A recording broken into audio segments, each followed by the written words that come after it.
서울의 밤하늘을 수놓은 별들마저도 아우라그룹 창립 50주년 기념 파티의 휘황찬란함 앞에서는 그 빛을 잃는 듯했다. 스카이워크 컨벤션 센터의 최상층. 통유리창 너머로 도시의 야경이 파노라마처럼 펼쳐졌고 그 안에서는 대한민국 재계를 움직이는 거물들이 샴페인 잔을 부딪히며 웃음꽃을 피우고 있었다. 클래식 선율이 공기 중에 부드럽게 녹아들고 크리스털 샹들리에에서 쏟아지는 빛은 참석한 이들의 보석과 실크 드레스를 비추며 부와 권력의 교향곡을 연주했다. 이 화려한 무대의 중심에는 한유라가 있었다. 은은한 광택이 흐르는 샴페인 골드 색상의 머메이드 드레스는 그녀의 가늘고 긴 몸매를 완벽하게 드러냈고 단정하게 빗어 넘긴 머리 위에는 작은 다이아몬드 티아라가 섬세한 빛을 발하고 있었다. 그녀는 아우라 그룹의 예비 며느리이자 오늘 밤 약혼 발표의 주인공으로서 완벽한 모습을 연기하고 있었다. 우아한 미소를 입가에 머금은 채 쏟아지는 축하와 부러움 섞인 시선들을 능숙하게 받아 넘겼다. 유라 씨, 오늘 정말 눈이 부시네요. 강 전무님이 반할만해요. 아우라의 안주인이 될 뿐이니. 이 정도는 당연하지요. 칭찬의 말들이 파도처럼 밀려왔지만 유라의 마음은 잔잔한 호수처럼 고요했다. 그녀는 이런 찬사가 자신, 한유라라는 개인을 향한 것이 아님을 잘 알고 있었다. 그것은 오로지 강민혁의 여자, 아우라 그룹의 미래 안주인이라는 타이틀을 향한 것이었다. 3년간의 연애, 아니 3년간의 비즈니스 파트너십 동안 그녀는 이 역할에 익숙해져 있었다. 그녀의 약혼자, 강민혁 아우라 그룹의 젊은 피의자 황태자로 불리는 남자. 훤칠한 키와 수려한 외모, 사람을 끌어당기는 카리스마까지. 그는 모든 것을 다 가진 남자처럼 보였다. 그리고 유라는 그가 가진 완벽한 그림의 마지막 퍼즐 조각이었다.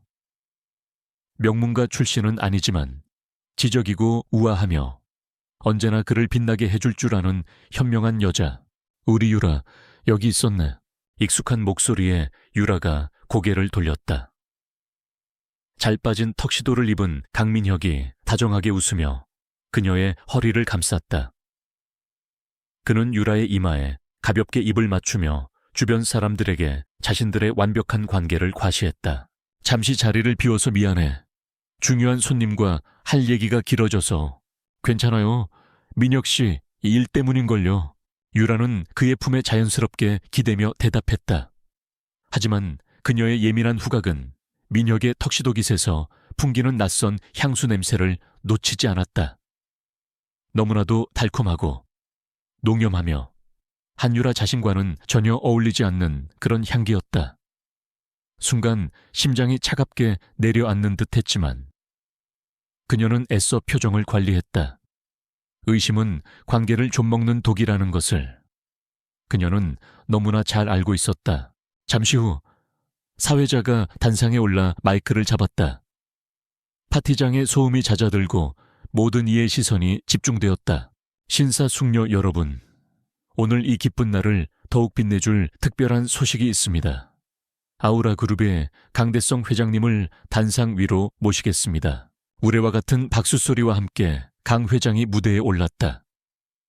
인자한 미소를 띤 그는 잠시 하객들을 둘러본 뒤 마이크를 넘겨받았다. 오늘 저희 아우라 그룹의 50주년을 축하해 주시기 위해 귀한 걸음을 해주신 내외 귀빈 여러분께 진심으로 감사드립니다. 그리고 이 자리를 빌려 저희 가문의 큰 경사를 여러분과 함께 나누고 싶습니다. 제 아들 강민혁 전무와 지혜롭고 아름다운 한유라 양의 약혼을 공식적으로 발표합니다. 선언과 함께 스포트라이트가 유라와 민혁에게 쏟아졌다. 민혁은 준비된 듯 유라의 손을 잡고 그녀의 손등에 입을 맞췄다. 카메라 플래시가 사방에서 터지고 사람들은 환호했다. 유라는 기계적으로 미소를 지으며 화답했다. 모든 것이 완벽한 시나리오대로 흘러가고 있었다. 이 순간 그녀는 세상에서 가장 행복한 여자가 되어야 했다. 하지만 그녀의 마음속에서는 차가운 불안감이 안개처럼 피어오르고 있었다. 아까 맡았던 그 낯선 향수 냄새가 환상처럼 코끝을 맴돌았다. 약혼 발표가 끝나고 다시 파티가 이어졌다. 민혁은 재계 인사들과 이야기를 나누느라 바빴고 유라는 잠시 숨을 돌리기 위해 인적이 드문 테라스로 향했다. 시원한 밤 공기가 뜨거워진 뺨을 식혀주었다. 도시의 불빛들이 아득하게 느껴졌다. 어쩌면 너무 긴장해서 예민해진 것뿐일지도 모른다고 스스로를 다독였다. 그때였다. 테라스 반대편 조경수들로 가려진 구석에서 익숙한 목소리가 들려온 것은 강민혁의 목소리였다. 하지만 그와 함께 들려오는 교태 섞인 여성의 웃음소리는 분명 유라의 것이 아니었다. 민혁 씨, 정말 너무해요. 여기서 이러면 어떡해요. 약혼녀가 찾을 텐데. 걱정 마. 주희야, 내 예비 신부는 지금쯤 멍청하게 웃으면서 사모님들 비위나 맞추고 있을 테니까. 그녀는 그런 역할에 아주 충실한 인형이거든. 심장이 쿵 하고 바닥으로 떨어지는 소리가 들렸다. 유라는 저도 모르게 숨을 죽인 채 조경수 뒤로 몸을 숨겼다. 심장이 미친 듯이 뛰기 시작했다. 아니야, 잘못 들었을 거야. 그래도 곧 약혼 발표까지 했는데 마음이 좀 그래요. 목소리의 주인공은 요즘 가장 잘 나가는 여배우 오주희였다. 그녀의 목소리에는 아쉬움과 투정이 섞여 있었다. 마음이 왜 그래? 어차피 결혼은 비즈니스일 뿐이야. 내 마음이 누구에게 있는지 당신이 더 잘 알잖아. 이어지는 소리는 말이 아니었다. 질척거리는 입술소리. 그리고 오주희의 가느다란 신음. 유라는 제 눈을 의심했다. 화려한 조명이 닿지 않는 어둠 속에서 자신의 약혼자가 방금 전 자신과 함께 미래를 약속했던 남자가 다른 여자와 뜨거운 키스를 나누고 있었다. 오주희의 손이 민혁의 넥타이를 풀어헤치고 있었고 민혁의 손은 그녀의 드레스 지퍼를 향해 내려가고 있었다. 세상이 무너져 내렸다. 귀가 먹먹해지고 눈앞이 흐릿해졌다. 3년의 세월. 그녀가 지키려 했던 모든 것들이 한순간에 산산조각났다. 그녀는 인형이었다. 감정도, 생각도 없이 그저 완벽한 약혼녀 역할을 수행하는 인형. 강민혁의 말이 비수처럼 심장에 박혔다. 그녀는 더 이상 그곳에 서 있을 수 없었다.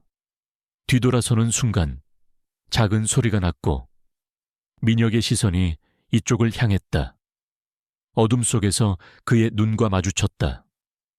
놀라움, 당황, 그리고 이내 스쳐 지나가는 짜증과 경멸. 그는 그녀를 붙잡을 생각조차 하지 않았다. 마치 성가신 벌레를 본 듯한 그 표정. 그것이 유라의 마지막 남은 이성의 끈을 끊어버렸다. 그녀는 도망쳤다.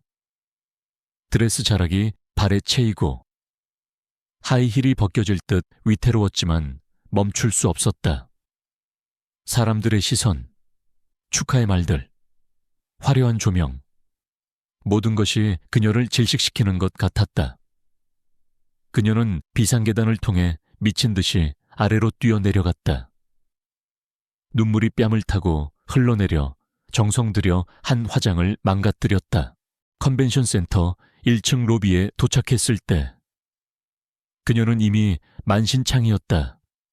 숨을 헐떡이며 밖으로 뛰쳐나가자 차가운 밤 공기가 폐부를 찔렀다. 그녀는 어디로 가야 할지 몰랐다. 집으로 그곳은 민혁과 함께 꾸민 공간이었다. 친구에게 이 치욕스러운 모습을 보이고 싶지 않았다. 그때 VIP 출입구 앞에 대기하고 있던 검은색 세단 한 대가 눈에 들어왔다. 최고급 세단 특유의 묵직하고 위압적인 아우라를 풍기는 차였다. 운전기사가 대기하고 있어야 할 차 문이 스르륵 소리 없이 열렸다. 마치 그녀를 기다렸다는 듯이 유라는 아무 생각도 할 수 없었다. 그저 이 지옥 같은 장소에서 벗어나고 싶다는 생각뿐이었다. 그녀는 홀린 듯 그 차를 향해 걸어갔다. 뒷좌석에 올라타자마자 그녀는 문을 닫으며 절박하게 말했다. 출발해주세요. 어디든 상관없으니.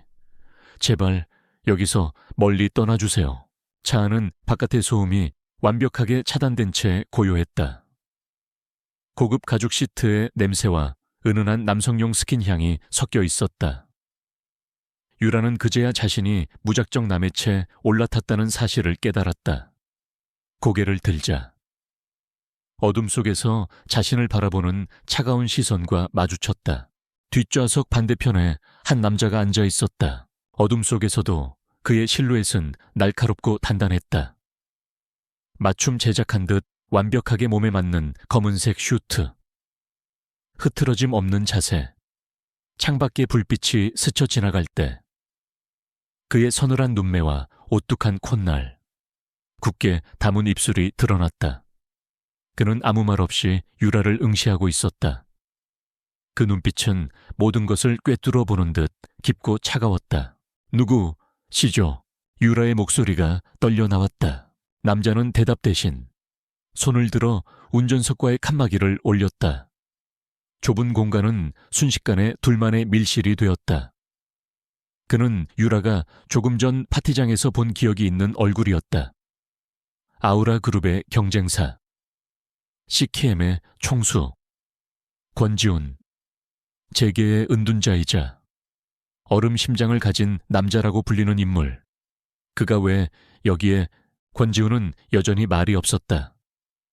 그는 그저 유라의 무너진 모습을, 눈물로 얼룩진 얼굴과 공포와 절망으로 떨리는 어깨를 조용히 관찰할 뿐이었다. 그의 침묵은 그 어떤 위로나 질문보다 더 압도적이었다. 유라는 그의 시선 아래에서 발가벗겨진 기분이었다. 자신의 모든 치욕과 비참함을 그에게 들켜버린 것만 같았다. 수치심에 얼굴이 화끈거렸다. 당장이라도 채서 내리고 싶었지만 몸이 움직이지 않았다. 내리실 겁니까? 그가 처음으로 입을 열었다. 낮고 무심한 목소리였다. 아니면 계속 갈 겁니까? 그의 질문은 단순한 행선지를 묻는 것이 아니었다. 유라는 그것을 직감적으로 알 수 있었다. 이대로 내려서 다시 강민혁의 인형으로 돌아갈 것인가? 아니면 이 길의 끝에 무엇이 있을지 모르는 채로 나아갈 것인가?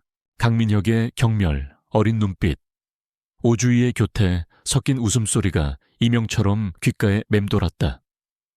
3년간 쌓아 올린 탑이 무너진 자리에는 잿더미와 텅 빈 공허함만이 남았다. 그녀는 모든 것을 잃었다. 더 이상 잃을 것도, 지켜야 할 것도 없었다. 그 순간 유라의 안에서 무언가 툭 하고 끊어졌다. 절망의 끝에서 피어난 것은 체념이 아니라 지독한 반항심이었다. 파괴적인 충동이 온몸을 휩쌌다. 이 완벽했던 밤을, 자신을 인형 취급했던 그 남자의 세상을, 그리고 자기 자신을 완전히 망가뜨리고 싶었다. 유라는 떨리는 손으로 어깨에 흘러내린 드레스 스트랩을 잡았다. 그리고 권지훈의 차가운 눈을 똑바로 마주보며 천천히, 아주 천천히 그것을 끌어내렸다. 그녀의 눈에서는 더 이상 눈물이 흐르지 않았다. 대신 모든 것을 불태워버릴 듯한 뜨거운 불꽃이 타오르고 있었다. 상관없어요. 그녀의 목소리는 쇳소리처럼 갈라져 나왔다. 당신이 날 어디로 데려가든 이것은 유혹이 아니었다. 구원 요청도 아니었다. 그것은 스스로를 나락으로 던지는 가장 처절하고 아름다운 복수였다. 강민혁이 그녀에게서 빼앗아간 순종적인 인형의 껍데기를 제 손으로 찢어버리는 의식이었다. 권지훈의 무표정한 얼굴에 처음으로 미세한 균열이 생겼다. 그의 눈동자가 깊이를 알 수 없는 어둠 속에서 순간적으로 번뜩였다.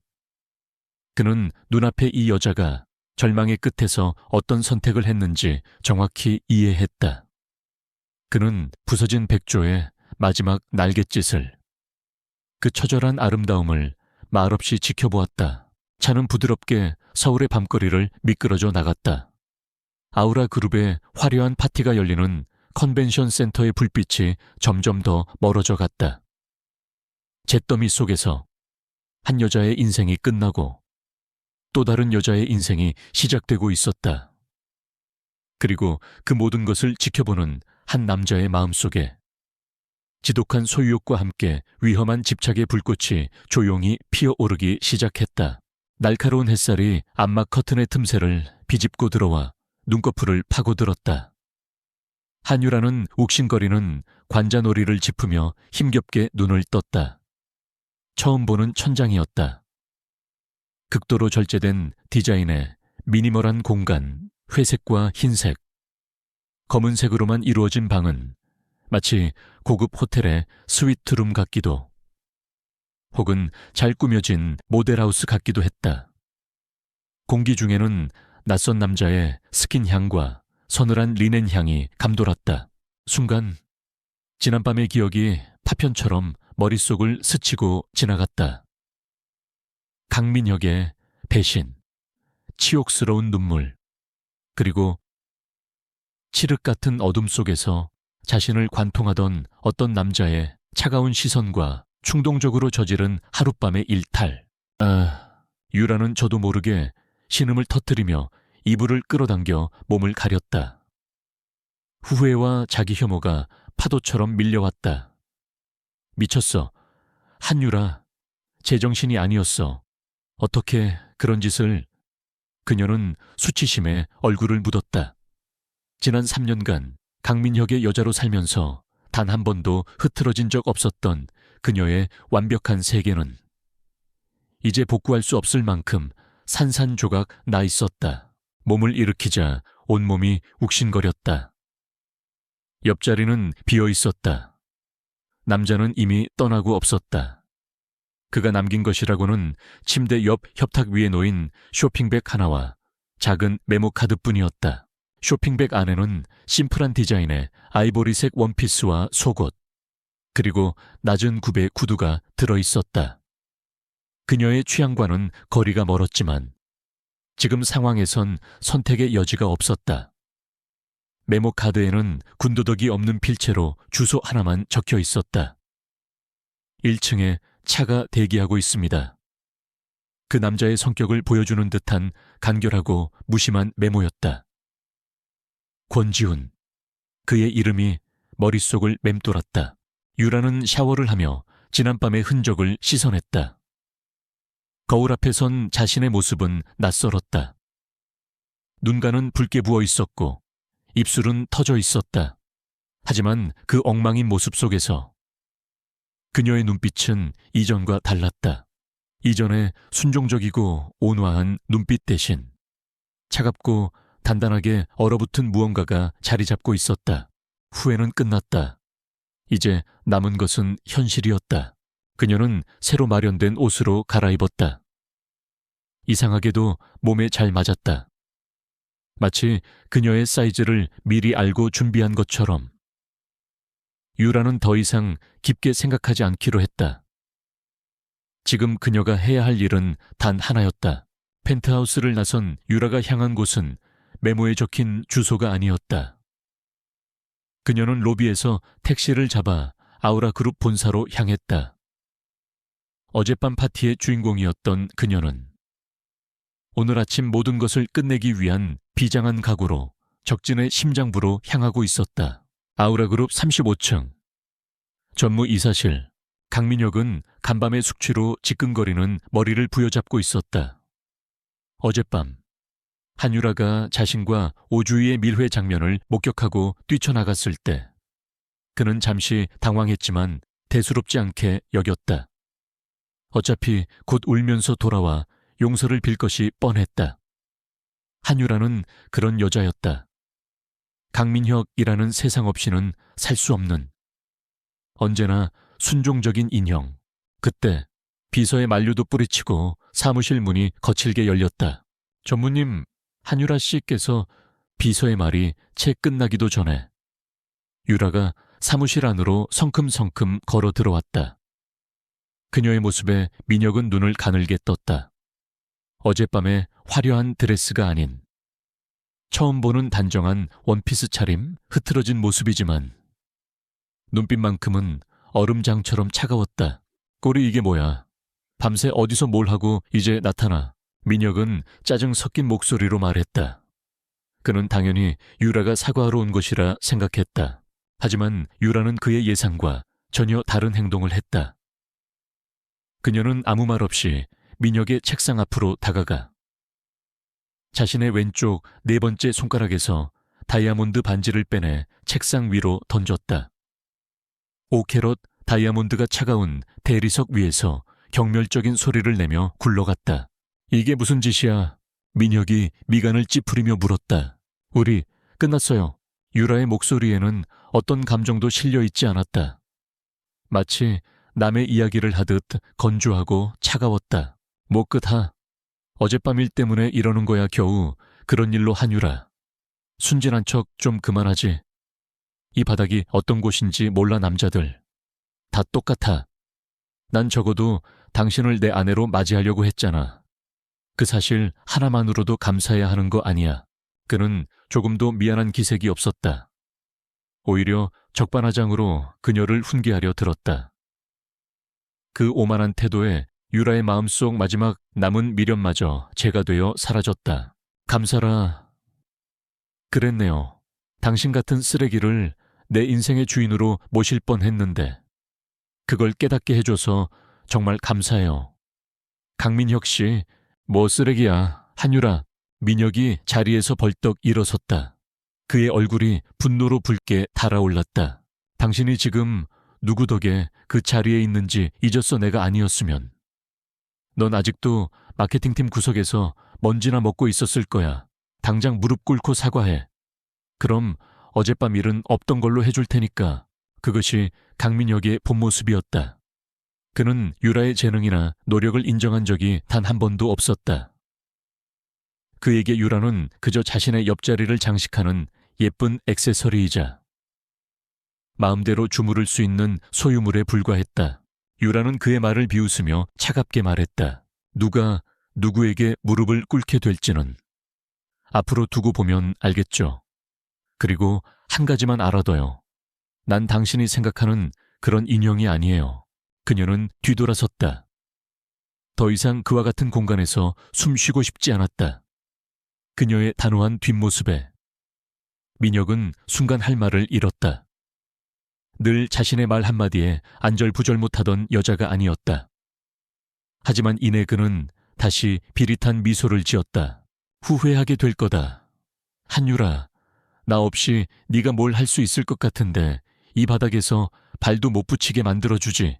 그의 악에 바친 목소리가 등 뒤에 비수처럼 날아와 꽂혔지만 유라는 멈추지 않았다. 그녀는 그대로 사무실을 나와 자신의 자리로 돌아가 망설임 없이 사직서를 작성했다. 같은 시각 도시의 반대편 CKM 타워 최상층 권지우는 통유리창 너머로 서울의 정영을 내려다보고 있었다. 그의 책상 위에는 방금 김 비서가 보고하고 나간 서류 파일이 놓여 있었다. 한유라 개인 신상 및 업무 평가 보고서. 흥미롭건 그가 나지막이 읊조렸다.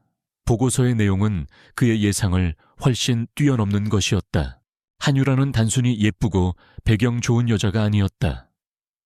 그녀는 미국 아이비리그에서 마케팅을 전공한 수재였고 아우라그룹 입사 후 제출했던 기획안들은 하나같이 혁신적이고 날카로웠다. 문제는 그 기획안들이 대부분 정식으로 채택되지 못하고 사장되거나 교묘하게 이름이 바뀌어 다른 사람의 공으로 둔갑했다는 점이었다. 강민혁의 입김이 작용했음은 불보듯 뻔한 일이었다.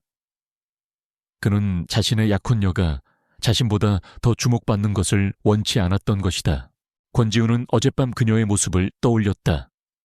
절망 속에서도 모든 것을 불태워버릴 듯 타오르던 그 눈빛, 자신에게 안기면서도 조금도 비굴하지 않았던, 오히려 세상 모든 것을 경멸하는 듯했던 그 위태로운 자존심. 그녀는 갇혀있는 호랑이였다.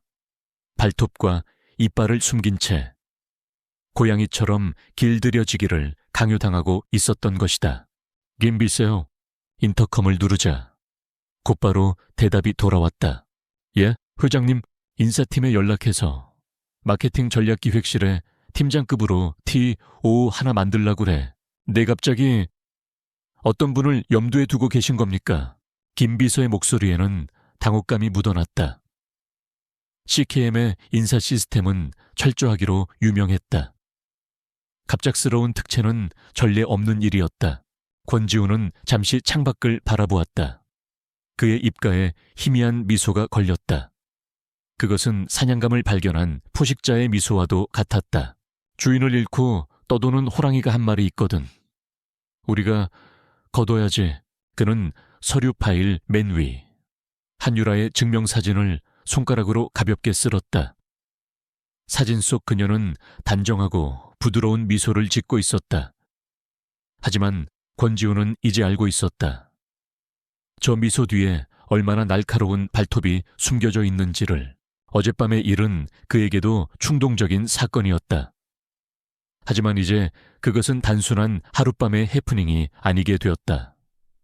그는 그녀의 잠재력을 보았고 그 잠재력을 자신의 것으로 만들고 싶다는 강렬한 욕망에 사로잡혔다. 한유라라는 위험하고 매력적인 불꽃을 그는 기꺼이 자신의 왕국으로 들일 생각이었다. 그것이 설령 모든 것을 불태우는 위험한 도박이 될지라도. 강민혁의 사무실을 나온 뒤 한유라의 삶은 급격히 곤두박질 쳤다.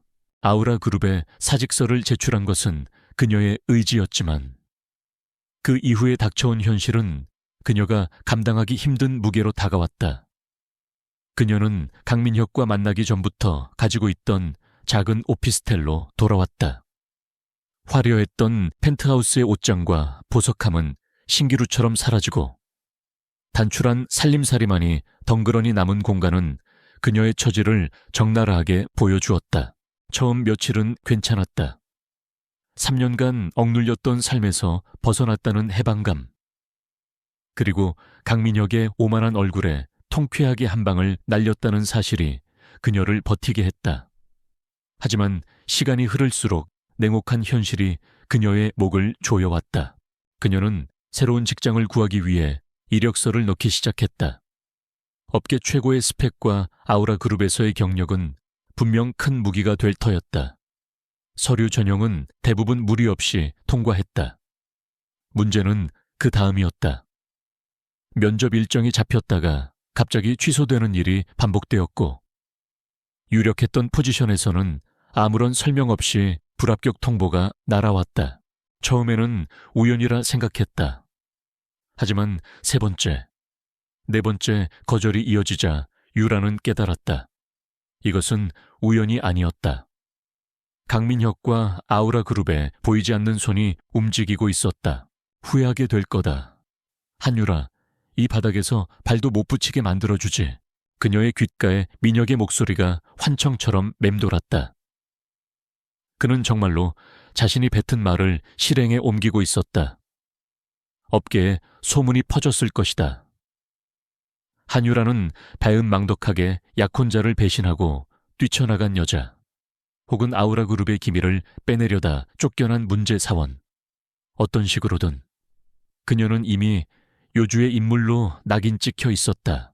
통장 장원은 바닥을 드러내기 시작했고 마음은 조급해졌다. 절망감이 턱 밑까지 차올랐다. 그녀의 재능과 노력은 거대한 권력 앞에서 아무런 힘도 쓰지 못하는 듯했다. 이대로 주저앉아야 하는 걸까? 강민혁의 비웃는 얼굴을 떠올리자 오기가 솟았다. 절대로 그렇게는 될 수 없었다. 바로 그날 오후였다. 모르는 번호로 전화가 걸려온 것은 스팸 전화려니 하고 무시하려다. 혹시나 하는 마음에 전화를 받았다. 한유라 씨 되십니까? 수화기 너머에서는 정중하고 기계적인 남자의 목소리가 들려왔다. 네, 그런데요. 안녕하십니까? 저는 CKM 그룹 회장 비서실의 김민준 비서라고 합니다. CKM 그룹, 아우라 그룹의 유일한 대항마이자 업계 1위를 다투는 숙명의 라이벌. 유라는 순간 숨을 멈췄다. CKM 에서 무슨 일로 저희 권지훈 회장님께서 한유라 씨를 직접 뵙고 싶어 하십니다. 채용 제안을 드리고자 하니 혹시 내일 오후 2시 CKM 타워 본사로 방문 가능하신지 여쭙고 싶습니다. 머릿속이 하얘졌다. 권지훈. 그날 밤 자신을 펜트하우스로 데려갔던 남자. 그가 왜 동정인가 아니면 강민혁의 약혼녀였던 자신을 이용해 아우라 그룹을 자극하려는 속셈인가.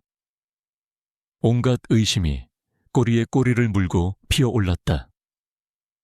이것은 기회가 아니라 교묘하게 설계된 함정일지도 몰랐다. 제가 왜 자세한 이야기는 회장님께 직접 들으시는 편이 좋을 것 같습니다. 다시 말씀드리지만 정식 채용 제안을 위한 미팅입니다. 김 비서의 목소리는 어떤 감정도 드러내지 않은 채 사실만을 전달했다. 유라는 잠시 망설였다. 의심스럽고 위험한 제안이었다. 하지만 지금 그녀에게는 선택지가 없었다. 이것이 썩은 동아줄이라 할지라도 일단은 잡고 올라가야만 했다. 알겠습니다. 내일 2시에 찾아뵙겠습니다. 전화를 끊고 나서도 유라는 한동안 멍하니 허공을 응시했다. 심장이 불안하게 뛰고 있었다. 다음 날 유라는 옷장에서 가장 단정하고 전투적인 느낌을 주는 검은색 정장을 꺼내 입었다. CKM 타워는 위압적이었다. 검은 유리로 뒤덮인 초고층 빌딩은 하늘을 찌를 듯 솟아 있었고 그 모습은 마치 주인의 성격을 반영하는 듯 차갑고 권위적이었다. 김 비서의 안내를 받아 최상층 회장실에 도착했을 때 유라는 잠시 숨을 골랐다. 문이 열리고 안으로 들어서자 거대한 공간이 그녀를 압도했다. 사무실 한쪽 벽면 전체가 통유리창으로 되어 있어 서울 시내가 장난감처럼 발 아래에 펼쳐졌다. 그 풍경을 등지고 권지훈이 서 있었다. 그는 그날 밤과 같은 검은색 슈트 차림이었다. 흐트러짐 없는 모습. 그는 천천히 돌아서서 유라를 바라보았다. 그의 눈빛은 여전히 깊이를 알 수 없었고 어떤 감정도 읽을 수 없었다. 앉으시죠, 한유라 씨. 그가 거대한 원목 책상 너머의 의자를 가리켰다. 유라는 꼿꼿한 자세로 자리에 앉았다. 두 사람 사이에는 무거운 침묵이 흘렀다. 그는 그날 밤의 일에 대해서는 한마디도 꺼내지 않았다. 마치 처음 보는 사람을 대하는 듯한 태도였다. 권지훈은 책상 위에 있던 서류 봉투를 그녀의 앞으로 밀었다. 열어보시죠. 유라는 조심스럽게 봉투를 열었다. 안에는 고용계약서가 들어있었다. 그녀는 직책을 확인하고는 저도 모르게 눈을 크게 떴다. 마케팅 전략기획 태스크포스 팀, 팀장, 신설된 부서였다. 그 아래 적힌 연봉은 아우라 그룹에서 받던 것의 2배가 넘는 액수였다. 상식적으로 불가능한 파격적인 조건이었다. 어째서 저에게 이런 제안을 하시는 거죠? 유라는 계약서에서 눈을 떼고 그를 똑바로 바라보았다. 그녀는 그의 의도를 알아야만 했다. 동정이나 자선이라면 사양이었다. 강민혁에 대한 복수심을 이용하려는 것이라면 그 장기말이 될 생각은 없었다. 이유가 필요합니까? 필요합니다. 이건 정상적인 채용 절차가 아니니까요. 회장님께서 저를 이용해 얻으려는 것이 무엇인지 알고 싶습니다. 그녀의 당돌한 질문에 권지훈의 입가에 처음으로 흥미롭다는 듯한 미소가 스쳐 지나갔다. 그는 자리에서 일어나 다른 서류 파일을 하나 더 꺼내 그녀의 앞에 펼쳐 보였다. 그 안에는 유라가 아우라 그룹에 근무할 당시 작성했던 기획안들이 들어있었다. 대부분은 빛도 보지 못하고 사장되었던 아이디어들이었다. 나는 사람의 과거를 보고 채용하지 않습니다. 그 사람의 가능성을 보고 채용하죠. 그의 차가운 목소리가 사무실에 울렸다. 이 서류들이 한유라 씨의 가능성을 증명하고 있습니다. 아우라 그룹은 당신이라는 무기를 전쟁터에 그냥 버려두는 어리석은 짓을 했고 나는 그 무기를 주어서 내 것으로 만들 생각입니다. 그뿐입니다. 그의 말에는 어떤 감상도 섞여 있지 않았다. 그것은 철저히 계산된 비즈니스적인 발언이었다. 하지만 그 어떤 위로의 말보다도 유라의 심장을 강하게 때렸다. 강민혁은 그녀를 장식품으로 취급했지만 권지우는 그녀를 무기라고 불렀다. 그는 그녀의 가치를 정확히 꿰뚫어 보고 있었다. 물론 세상에 공짜는 없겠죠. 저는 한유라 씨에게 전적인 권한과 지원을 약속할 겁니다. 그 대가로. 나는 결과를 원합니다. 당신의 그 날카로운 발톱으로 아우라 그룹의 심장을 향해 깊은 상처를 내주었으면 좋겠군요. 그는 숨막히는 제안을 하고 있었다. 이것은 단순한 이직이 아니었다. 전쟁의 선포였다. 이 계약서에 서명하는 순간 그녀는 CKM의 선봉장이 되어 아우라 그룹과 그리고 강민혁과 정면으로 맞서 싸워야만 했다. 배신자라는 낙인과 온갖 비난을 감수해야 할 터였다. 하지만 다른 선택지가 있었던가. 강민혁의 그늘 아래서 서서히 질식해 죽어가거나 아니면 이 악마와도 같은 남자의 손을 잡고 불길 속으로 뛰어들거나. 유라는 권지훈을 바라보았다. 위험한 남자. 하지만 동시에 그녀의 진정한 가치를 알아봐준 유일한 남자였다. 어쩌면 이것은 악마와의 거래가 아니라 유일한 구원의 기회일지도 몰랐다. 그녀는 더 이상 망설이지 않았다. 책상 위에 놓인 만년필을 집어들었다. 떨림 없는 손으로 계약서의 서명란에 자신의 이름을 써 내려갔다. 한유라 세 글자를 쓰는 동안 그녀의 머릿속에서는 지난 3년간의 허무했던 시간이 주마등처럼 스쳐 지나갔다. 그리고 이제 그 모든 것을 제 손으로 끝내고 새로 시작할 시간이었다. 잘 생각했습니다. 유라가 펜을 내려놓자 권지훈이 나지막이 말했다. 그의 눈에 만족스러운 빛이 감돌았다. 그는 자리에서 일어나 유라가 있는 곳으로 걸어왔다. 그리고 그녀의 옆에 서서 통유리창 너머의 도시를 함께 내려다보았다. 저 멀리 아우라 그룹의 본사 건물이 보였다. CKM에 온 걸 환영합니다. 한 팀장, 이제부터 진짜 게임을 시작해보죠. 그의 목소리는 승리를 확신하는 왕의 목소리였다. 유라는 말없이 고개를 끄덕였다. 그녀의 가슴 속에서 차갑게 식어있던 투지가 뜨거운 용암처럼 다시 끓어오르기 시작했다. 전쟁은 이미 시작되었다. CKM 타워 27층. 마케팅 전략기획실은 CKM의 심장부라 불리는 곳이었다. 업계 최고의 인재들만이 모인다는 이곳의 공기는 언제나 팽팽한 긴장감과 보이지 않는 경쟁심으로 가득 차 있었다. 한유라가 마케팅 전략기획 태스크포스 팀 팀장이라는 거창한 직함을 달고 첫 출근을 했을 때 그녀를 맞이한 것은 환영의 미소가 아닌 날선 경계심과 노골적인 의심의 눈초리들이었다. 소문은 이미 파다했다. 아우라 그룹 강민혁 전무의 약혼녀였다가 파혼한 여자. 그리고 그 직후 권지훈 회장의 눈에 띄어 낙하산으로 고위직에 앉은 여자.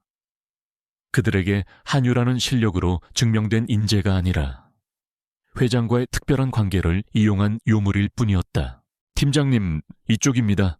인사팀 직원의 안내를 받아 도착한 사무실은 꽤 넓고 전망도 좋았지만 그곳을 채운 팀원들의 표정은 하나같이 차가웠다. 그녀의 팀은 기존 팀에서 차출된 3명의 직원으로 구성되어 있었다. 의욕 없는 눈빛의 대리 1명과 이제 갓 입사한 듯한 신입사원 2명. 누가 봐도 외인 부대이자 실패해도 아무런 타격이 없을 인력 구성이었다. 잘 부탁드립니다. 한유라입니다. 유라의 인사에 그들은 마지못해 자리에서 일어나 목례를 할 뿐이었다. 진짜 시험대는 첫 주간 회의에서 찾아왔다. 마케팅 본부를 총괄하는 박성진 이사가 주재하는 회의였다. 그는 CKM에 20년을 몸담은 터줏대감으로 권지훈 회장의 파격적인 인사에 가장 큰 불만을 품고 있는 인물 중 한 사람이었다.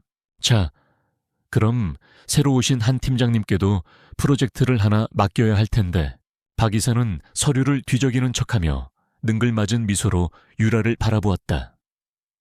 회의실에 모인 모든 팀장들의 시선이 그녀에게로 쏠렸다. 마침 아주 좋은 게 하나 있군. 우리 회사 소유의 코스메틱 브랜드.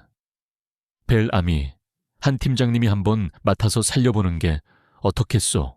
그 말이 떨어지자마자 회의실 안에는 미묘한 침묵과 함께 몇몇의 입가에 비웃음이 스쳐 지나갔다. 벨아미 벨라아메 CKM. 내부에서는 마케터들의 무덤으로 불리는 브랜드였다. 몇 년 전 CKM이 인수한 작은 화장품 회사였지만 시대에 뒤떨어진 이미지와 애매한 포지셔닝으로 수차례의 리브랜딩 시도에도 불구하고 번번이 실패를 거듭했다. 지금은 사실상 철수 절차만 남겨둔 아무도 맡고 싶어 하지 않는 골칫덩어리였다. 이것은 명백한 함정이었다. 성공 가능성이 전무한 프로젝트를 그녀에게 떠넘겨 실패의 책임을 묻고 자연스럽게 쫓아내려는 속셈 회장님께서 직접 영입한 인재시니 이 정도 과제는 거뜬히 해결하시리라 믿습니다. 박 이사의 말에는 가시가 돋쳐 있었다. 모두가 유라가 당황하거나 혹은 거절할 것이라 예상했다. 하지만 유라는 조금도 흔들리지 않았다. 그녀는 박 이사를 똑바로 쳐다보며 침착하게 대답했다. 알겠습니다. 이사님, 멜아미 프로젝트 제가 맡겠습니다. 관련 자료 전부 제 사무실로 보내주십시오. 그녀의 단호한 태도에 오히려 박 이사와 다른 팀장들이 순간 당황한 기색을 보였다.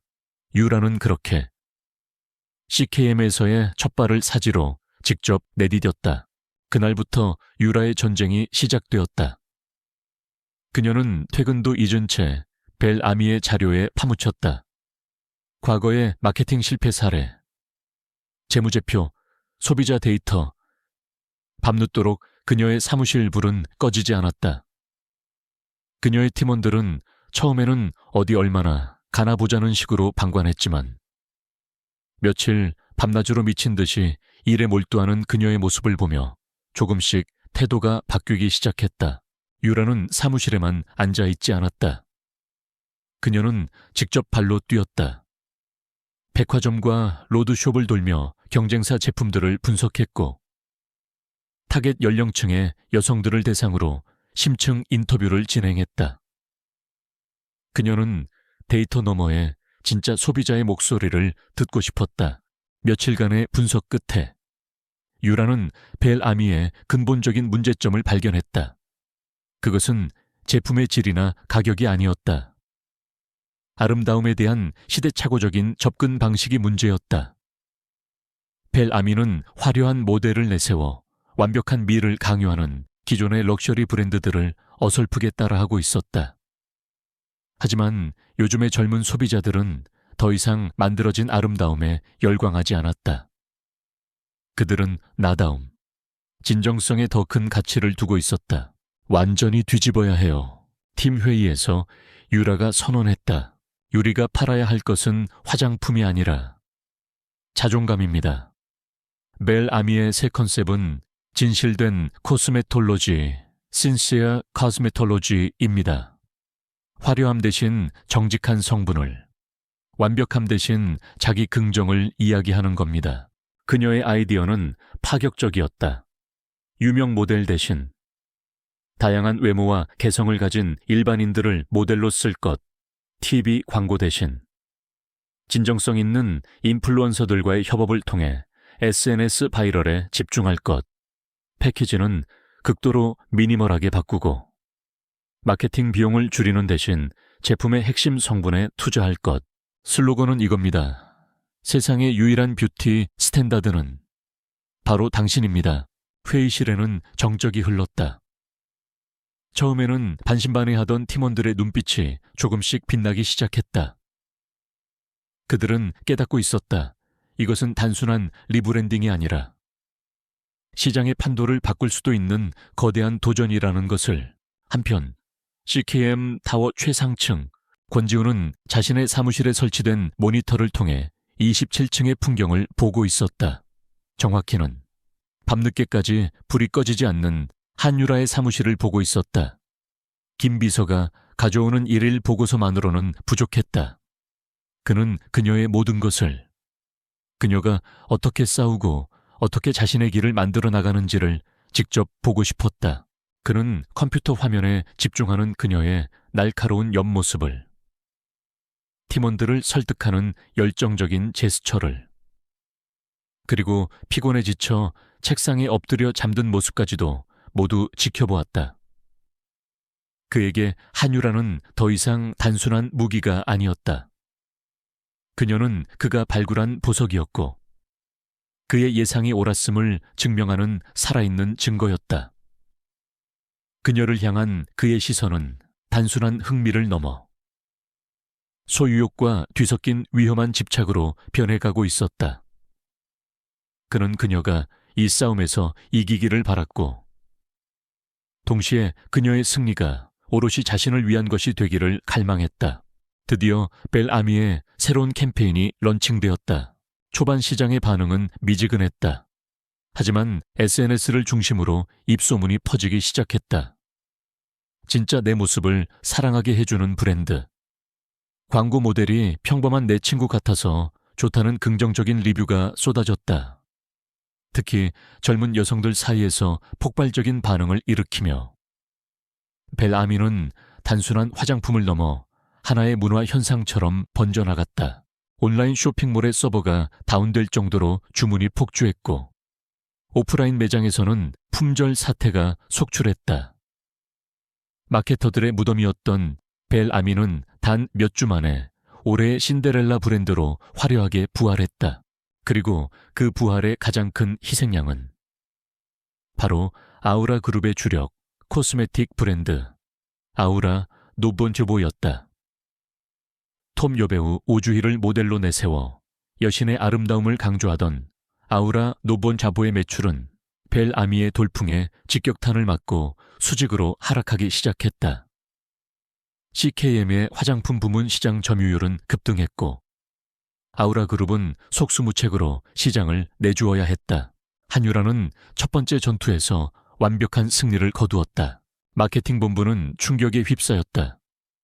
유라를 비웃고 무시하던 박 이사를 포함한 모든 이들이 그녀의 성공을 마지못해 인정해야만 했다. 더 이상 그녀를 낙하산이라 부르는 사람은 없었다. 그녀는 자신의 실력으로 스스로의 가치를 증명해냈다. 그날 밤 모두가 퇴근한 텅 빈 사무실에 홀로 남은 유라는 치솟는 매출 그래프를 보며 조용히 미소 지었다. 통쾌함, 그리고 앞으로 다가올 더 큰 폭풍에 대한 예감. 이것은 시작일 뿐이었다. 자리에서 일어나 가방을 챙기는데 진동이 울렸다. 모르는 번호로 온 문자 메시지였다. 하지만 그녀는 그 번호의 주인이 누구인지 알 수 있었다. 잘했어. 첫 수는 완벽했다. 권지훈의 메시지였다. 그 짧은 문장은 차가운 격려이자 당신의 모든 것을 지켜보고 있다는 섬뜩한 알림처럼 느껴졌다. 유라는 휴대폰 화면을 응시하며 길게 숨을 내쉬었다. 진짜 게임은 이제부터였다. 아우라 그룹 본사 35층. 강민혁의 사무실은 냉기류가 감돌았다. 그는 방금 끝난 임원 회의에서 부친인 강 회장에게 혹독한 질책을 들은 참이었다. 책상 위 태블릿 PC 화면에는 벨아미의 기적, 죽어가던 브랜드를 살려낸 한유라 팀장의 마법이라는 제목의 기사가 떠 있었다.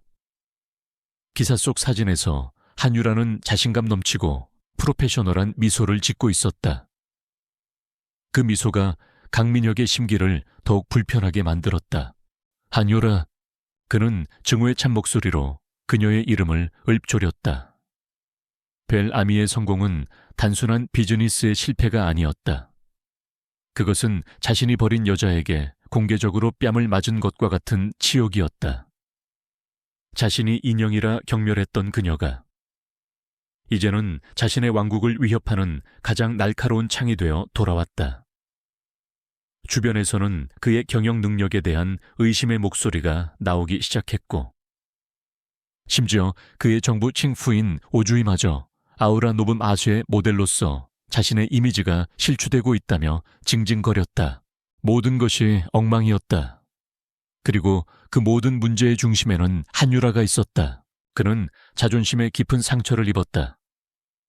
그녀가 자신 없이도 잘 나가는 꼴을, 아니, 자신을 떠났기 때문에 더 잘 나가는 꼴을 도저히 용납할 수 없었다. 비즈니스가 아니었다. 이것은 자존심을 건 전쟁이었다. 그는 그녀를 무너뜨려야만 했다. 그녀가 쌓아 올린 모든 것을 빼앗고 다시는 재기할 수 없도록 철저하게 짓밟아. 그녀의 세상의 주인은 오직 강민혁 자신뿐이었음을 깨닫게 해줘야만 했다. 김 실장, 들어와. 그는 인터폰으로 자신의 신복을 불렀다. 곧 건장한 체격의 남자가 들어와 고개를 숙였다. 지금부터 내가 시키는 대로 해, 한유라. 그녀를 끌어내릴 방법을 총동원한다. 강민혁의 눈이 뱀처럼 번뜩였다. 그의 복수는 여러 개의 전선에서 동시에, 그리고 아주 비열한 방식으로 시작되었다. 첫 번째 전선은 여론전이었다. 며칠 뒤, 익명의 연애 커뮤니티와 SNS를 시작으로 악성 루머가 퍼져나가기 시작했다. 충격 단독, CKM 신임 팀장. 권지훈 회장과의 부적절한 관계로 낙하산 입사. 아우라그룹 예비 며느리에서 CKM 회장의 침실로. 성공의 비밀은 몸 로비와 같은 자극적인 제목의 글들이었다. 글의 내용은 교묘하게 사실과 허구를 뒤섞어 한유라의 성공이 오직 권지훈 회장과의 스폰서 관계 덕분인 것처럼 매도했다. 그녀의 사진과 권지훈 회장의 사진이 나란히 붙어가십 기사처럼 편집되었고, 익명의 내부 고발자를 인용한 인터뷰까지 등장했다. 소문은 걷잡을 수 없이 퍼져나갔다. 그녀의 실력과 노력은 몸 로비라는 더러운 프레임 안에 갇혀 평가절하되었다. 두 번째 전선은 비즈니스 압박이었다. 벨아미의 성공을 뒷받침하던 협력업체들이 하나둘씩 등을 돌리기 시작했다. 아우라 그룹의 압력이었다. 핵심 원료를 공급하던 업체는 갑자기 납품을 중단했고, 광고를 대행하던 에이전시는 일방적으로 계약 파기를 통보했다. 가장 큰 유통 채널 중 하나였던 H백화점은 벨아미를 가장 눈에 띄지 않는 구성 매대로 옮겨버렸다. 프로젝트는 사방에서 터져나오는 문제들로 삐걱거리기 시작했다. 세 번째 전선은 내부 교란이었다. 강민혁은 아우라그룹 시절 유라와 함께 일했던 최경민 과장에게 은밀하게 접촉했다. 최 과장은 야망은 강했지만 늘 유라의 그늘에 가려져 있던 인물이었다. 민혁은 그에게 거액의 돈과 CKM에서의 스카우트 제의보다 더 좋은 자리를 약속하며 유라의 다음 프로젝트 계획을 빼내오라고 지시했다. 폭풍의 한가운데에 선 유라는 흔들리지 않으려 애썼다. 인터넷에 떠도는 자신에 대한 역겨운 루머들을 볼 때마다 속이 뒤틀렸지만 그녀는 팀원들 앞에서 조금도 내색하지 않았다. 오히려 덤덤하게 업무를 지시하며 팀의 중심을 잡았다. 그녀의 그런 모습에 이제는 그녀를 진심으로 따르게 된 팀원들은 분노하며 그녀의 편에 섰다. 하지만 비즈니스 압박은 현실적인 문제였다. 하루가 멀다 하고 터지는 문제들을 해결하느라 그녀는 눈코 뜰 새 없이 바빴다. CKM 내부에서도 비판의 목소리가 다시 고개를 들기 시작했다. 박 이사는 거봐, 내가 뭘 했나, 아우라그룹과 척을 져서 좋을 게 없다고 했지 라며 사사건건 그녀를 물고 늘어졌다. 그러던 어느 날 옛 동료였던 최경민 과장에게서 연락이 왔다. 그는 걱정하는 척하며 유에게 접근했다. 팀장님, 아니 유라 씨 요즘 힘들다는 이야기 들었어. 내가 도울 일이라도 있으면 말해. 사실 아우라 내부에서도 팀장님 편이었던 사람들 꽤 있어. 그의 위선적인 위로에 유라는 속으로 냉소를 보냈다. 그녀는 최 과장이 어떤 인물인지 잘 알고 있었다. 강자에게 약하고 약자에게 강한 전형적인 기회주의자. 그가 아무런 대가 없이 자신을 도울 리 없었다. 그의 배후에 강민혁이 있다는 것을 직감했지만 그녀는 일단 그의 제안을 받아들이는 척했다. 고마워요. 과장님, 그렇게 말해주니 힘이 되네요. 며칠 후 한 업계 포럼에서 유라는 강민혁과 정면으로 마주쳤다. 그는 마치 아무 일도 없다는 듯 여유로운 미소를 지으며 그녀에게 다가왔다. 오랜만이네. 한 팀장, 새로운 자리에서는 즐겁게 일하고 있나? 그의 목소리에는 숨길 수 없는 조롱의 기운이 담겨 있었다. 내 덕분에요. 제 가치를 제대로 알아주는 곳에서 일하니 아주 즐겁습니다. 유라는 지지 않고 맞받아쳤다. 그래, 하지만 너무 높은 곳은 어지러운 법이지. 추락은 언제나 더 아픈 법이고 조심하는 게 좋을 거야. 그는 노골적으로 그녀를 향한 루머를 암시하며 협박했다. 유라는 차갑게 웃으며 그의 눈을 똑바로 쳐다보았다. 걱정해 주셔서 감사합니다. 전무님, 하지만 저는 원래 높은 곳을 무서워하지 않아서요. 아버지의 이름 없이는 두 발로 서 있지도 못하는 어떤 분과는 다르게요. 그녀의 말은 정확히 강민혁의 가장 큰 약점을 찔렀다. 그의 얼굴에서 미소가 사라지고 분노로 딱딱하게 굳어졌다. 두 사람 사이에는 스파크가 튀는 듯한 팽팽한 긴장감이 흘렀다. 그날 밤 유라는 자신의 사무실에 홀로 남아 복잡한 상념에 잠겼다. 벨아미의 성공으로 얻은 자신감은 사방에서 조여오는 압박에 조금씩 닳아 없어지고 있었다. 이것은 단순한 프로젝트의 성패 문제가 아니었다. 강민혁은 CKM의 마케팅 부서 전체를 흔들어 자신을 고립시키고 스스로 무너지게 만들 작정이었다. 그녀는 책상 위에 놓인 각종 계약 파기 통보서와 악성 루머가 담긴 기사 출력물을 내려다보았다. 마케팅 전략만으로는 이길 수 없는 싸움이었다. 이건 이미 전면전이었다.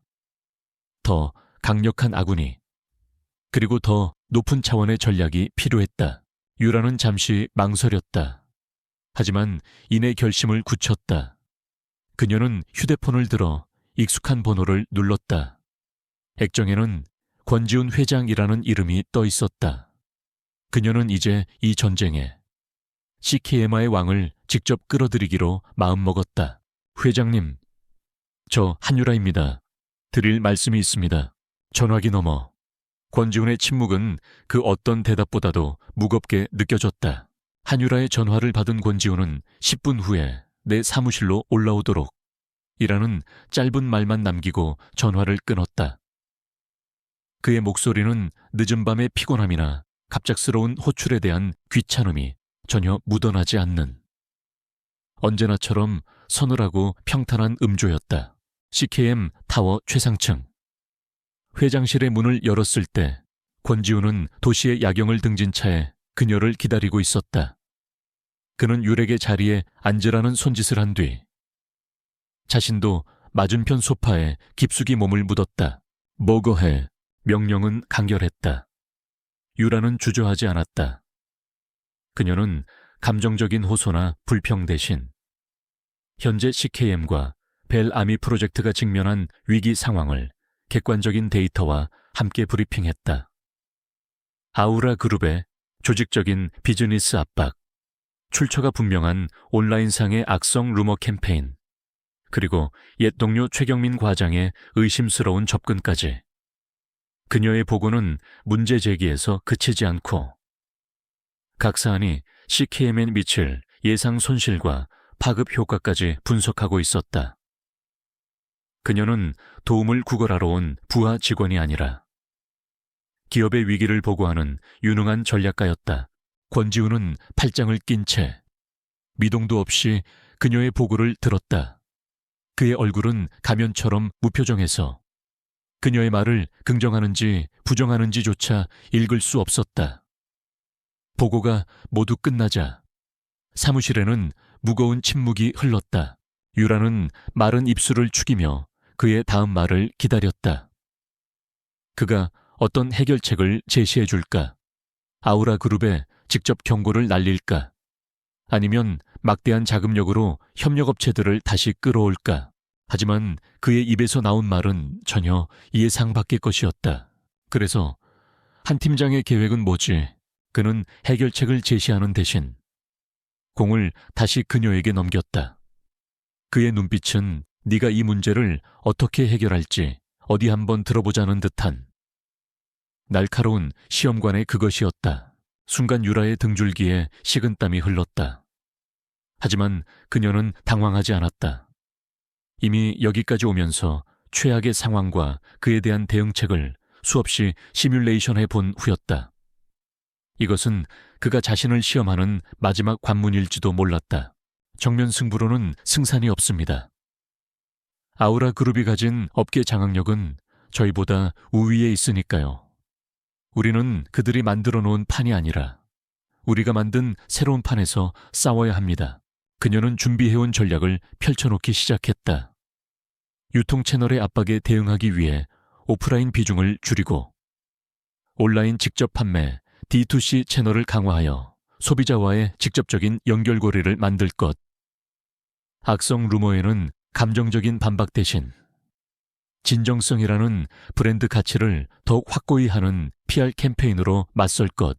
그리고 최경민 과장은 역으로 이용할 생각입니다. 그녀의 말에 권지훈의 눈썹이 미세하게 움직였다. 놈들이 원하는 정보를 주는 겁니다. 물론 진짜가 아닌 가짜 정보를요. 권지훈은 한동안 말이 없었다. 그는 자리에서 일어나 창가로 걸어갔다. 그의 넓은 등이 율에게 무언의 압박감을 주었다. 잠시 후 그가 나지막이 입을 열었다. 좋아, 그 계획대로 추진해. 그것이 전부였다. 내가 도와주겠다거나 지원해주겠다는 말은 한마디도 없었다. 유라는 순간 맥이 빠졌지만 인의 마음을 다잡았다. 그는 그녀에게 싸울 기회를 준 것이다. 그걸로 충분했다. 하지만 다음 날부터 보이지 않는 손이 움직이기 시작했다.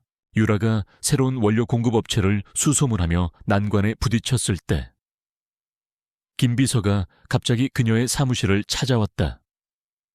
그는 회장님께서 검토해보라며 주신 자료입니다. 라는 말과 함께 유럽의 유기농 원료 업체 리스트가 담긴 파일을 건넸다. 그곳들은 CKM이 이전에 거래한 적 없는 곳들이었지만 놀랍게도 CKM과의 새로운 파트너십에 매우 호의적이었고 심지어 파격적인 조건까지 먼저 제시해왔다. 권지훈의 이름이 가진 힘이었다. PR 캠페인 예산을 올리기 위해 박 이사와 한바탕 설전을 벌이고 있을 때 재무팀에서 연락이 왔다. 회장 직권으로 벨아미 프로젝트에 긴급 예산이 추가 배정되었으니 필요한 만큼 사용하라는 통보였다. 박 이사의 얼굴은 잿빛이 되었다. 최경민 과장을 이용한 역정보 작전을 구상하고 있을 때 권지훈에게서 메시지가 왔다. 거기에는 벨아미의 착이 신제품 라인으로 위장할 만한 그럴싸하지만 실제로는 존재하지 않는 신물질에 대한 연구보고서 파일이 첨부되어 있었다. 그는 마치 유라의 머릿속을 들여다보고 있는 것처럼 그녀가 필요로 하는 것들을 정확한 타이밍에 하지만 결코 직접적인 방식으로 드러내지 않으며 제공했다. 그는 구조자가 아니었다. 유라를 위험에서 번쩍 안아 올려 구해주는 기사. 키슈는 더더욱 아니었다. 그는 차라리 유능한 전쟁 무기상에 가까웠다. 그는 그녀의 손에 더 날카로운 칼과 더 튼튼한 방패를 쥐어주며 싸우는 것은 오롯이 그녀의 몫으로 남겨두었다. 두 사람의 관계는 기묘한 방식으로 깊어졌다. 밤늦게까지 이어지는 회의는 더 이상 상사와 부하의 것이 아니었다. 그것은 거대한 적을 앞에 둔 두 명의 동맹, 혹은 두 명의 전략가 사이에 치열한 브레인스토밍에 가까웠다. 그는 그녀의 아이디어를 냉정하게 비판하고 논리의 허점을 파고들었지만 그 속에는 그녀를 더 높은 곳으로 끌어올리려는 의도가 숨어 있었다. 어느 날 밤 보고서를 검토하다 저도 모르게 책상에 엎드려 잠이 들었던 유라는 어깨에 걸쳐진 따뜻한 담요의 감촉에 눈을 떴다. 사무실에는 아무도 없었다. 하지만 책상 위에는 아직 온기가 남아있는 죽그릇과 식사는 거르지 마 라고 적힌 짧은 메모가 놓여 있었다. 권지훈의 필체였다. 그 무심한 배려에 유라의 심장이 낯선 떨림으로 내려앉았다. 그녀는 서서히 깨닫고 있었다. 권지훈의 집착은 강민혁의 그것과는 본질적으로 달랐다. 강민혁은 그녀를 예쁜 세장에 가두고 자신의 소유물로 만들고 싶어 했다. 하지만 권지훈은 그녀라는 야생의 호랑이를 풀어놓되 그 발톱이 무뎌지지 않도록 최고의 사냥감을 던져주고 있었다.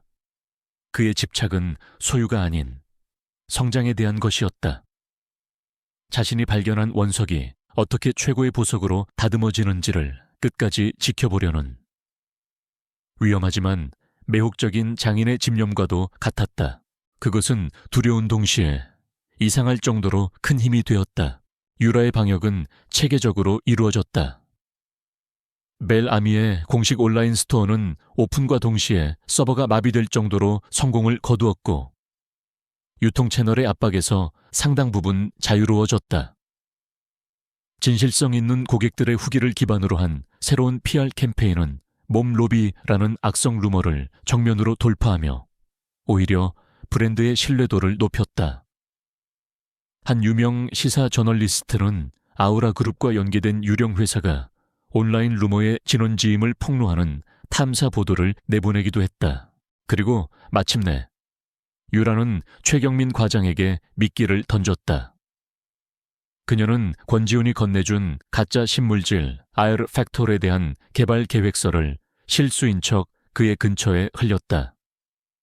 벨아미의 성공을 뛰어넘을 코스메틱 시장의 판도를 바꿀 혁명적인 안티에이징 제품, 그 미끼를 최경민과 그 뒤에 강민혁이 덥석 물었다. 그날 밤 유라는 자신의 사무실 창가에 서서 저 멀리 보이는 아우라 그룹의 건물을 응시했다. 폭풍은 아직 끝나지 않았다. 하지만 이제 그녀는 더 이상 비바람에 흔들리는 배가 아니었다.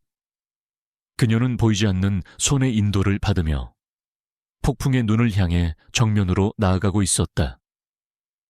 그녀는 이제 게임의 말이 아니라 게임을 움직이는 플레이어가 되어가고 있었다. 벨아미 프로젝트가 안정적인 궤도에 오르자 CKM 그룹의 분위기는 한결 고무되었다. 한유라와 그녀의 태스크포스 팀은 이제 단순한 낙하산 부대가 아닌 회사의 가장 날카로운 창으로 인정받기 시작했다. 그리고 권지훈은 그 창을 더욱 예리하게 갈아 적의 심장부를 향해 던질 다음 전쟁터를 물색하고 있었다. 새로운 전장은 예상보다 빨리 나타났다. 아시아 전역에 새롭게 문을 여는 7성급 럭셔리 호텔 체인 엘리시안의 독점 파트너십 입찰 공고가 뜬 것이다. 호텔 내 모든 어메니티 공급과 리테일 스토어 독점 입점권이 걸린 수천억 원대의 거대 프로젝트였다. 이 분야의 전통적인 강자는 아우라 그룹이었고 그들 역시 이번 입찰에 총력을 기울일 것이 자명했다. 권지훈은 이 중대한 프로젝트를 망설임 없이 한율에게 맡겼다. 이것은 그녀의 능력을 향한 절대적인 신뢰의 표현이자 강민혁과의 전면전을 다음 단계로 끌어올리겠다는 선전포고와도 같았다.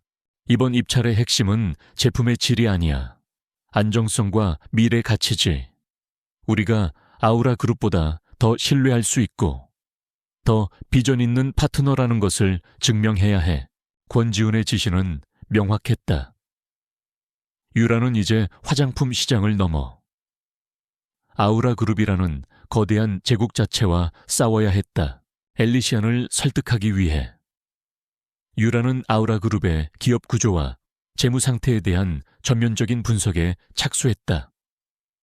그녀와 팀원들은 지난 10년간 아우라 그룹이 공개한 모든 재무제표, 주주 보고서, 투자 포트폴리오, 언론 보도 자료들을 파헤치기 시작했다. 지루하고 방대한 데이터와의 싸움이었다. 며칠 밤낮으로 이어진 분석 작업 속에서 유라의 날카로운 직감이 마침내 첫 번째 실마리를 찾아냈다. 이상해요.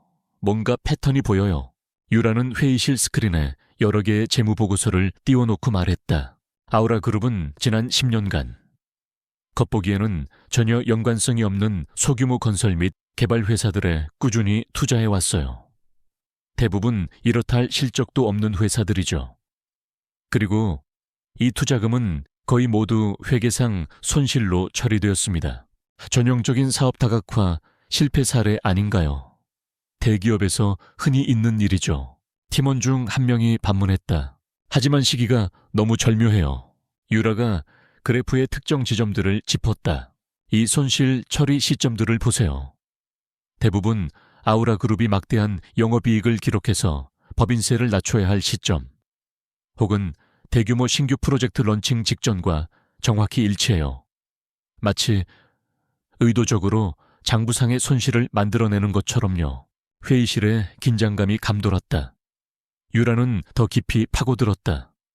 그녀는 그 유령 회사들의 주소와 이사진 명단을 일일이 대조했다. 그러다 마침내 결정적인 연결고리를 찾아냈다. 이름도. 사업 분야도 다른 수십 개의 페이퍼 컴퍼니들이 결국 베리타스 캐피탈이라는 단 하나의 사모펀드 회사로 귀결되고 있었다. 유라의 등골에 서늘한 기운이 흘렀다. 아우라 그룹의 공식적인 파트너 리스트, 어디에도 베리타스 캐피탈이라는 이름은 존재하지 않았다. 이것은 단순한 회계 부정이나 탈세 차원의 문제가 아니었다. 훨씬 더 거대하고 추악한 무언가가 숨겨져 있었다. 그녀의 머릿속에서 흩어져 있던 퍼즐 조각들이 맞춰지기 시작했다. 아우라 그룹이 페이퍼 컴퍼니에 투자 형식으로 돈을 빼돌린다. 베리타스 캐피탈은 그 돈을 받아 세탁한 뒤 비자금으로 조성한다. 그리고 그 검은 돈은 정계로비, 경쟁사 와의 공작, 혹은 강씨 일가의 사적인 부를 축적하는 데 사용되었을 것이다. 아우라 그룹이라는 화려한 제국은 실은 거대한 비자금의 저수지 위에 세워진 성이었을지도 모른다. 유라는 관련 투자 승인 서류들을 다시 한번 확인했다. 그리고 거기서 익숙한 서명을 발견했다. 강, 민, 혁. 그저 아버지의 후광에 기댄 철부지 황태자인 줄로만 알았던 그는 이 거대한 부패의 공모자이자 핵심 실행자였다. 발견의 충격은 어마어마했다. 이것은 더 이상 비즈니스 경쟁이 아니었다. 명백한 범죄였다.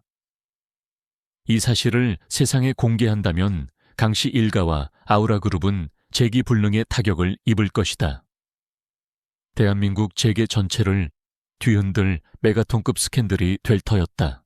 유라는 선택의 기로에 섰다. 이 정보의 일부만을 이용해 아우라 그룹을 협박하고 엘리시안 입찰에서 손을 떼게 만들 수도 있었다. 그것이 CKM의 이익을 위한 가장 안전하고 확실한 방법이었다.